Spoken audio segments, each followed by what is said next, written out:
থেকে। রাখেন ভাবি, আপনি কোথাও যাবেন না।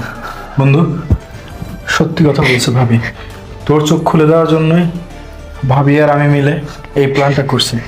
ভাবি, আপনি কোথাও যাবেন না।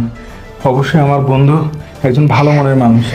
তিনি বুঝবে, তিনি বুঝবে আপনার এবং আপনার সন্তানের মর্মতা। বন্ধু, তুই একটাবার বোঝার চেষ্টা কর।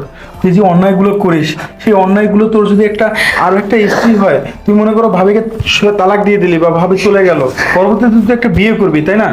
তোর তোর সেই বউ যে ভালো হবে এমন কোনো কথা নেই। বন্ধু, আমার মনে হয় কি জানো, ভাবিকে নিয়ে সুন্দরভাবে সংসার করা উচিত। আর এই যে তুই জুয়া খেলিস না, এই খেলাধুলা বন্ধ করা উচিত। বন্ধু দাঁড়া, নূপুর, এই মুহূর্তে তোমাকে কি বলা উচিত সে ভাষা আমার জানা নাই। আমি ভাগ্যবান যে তোমার মতো একজন মেয়েকে জীবন সঙ্গী হিসেবে পেয়েছি। আমি তোমার বিশ্বাসী ভালোবাসাকে বুঝি।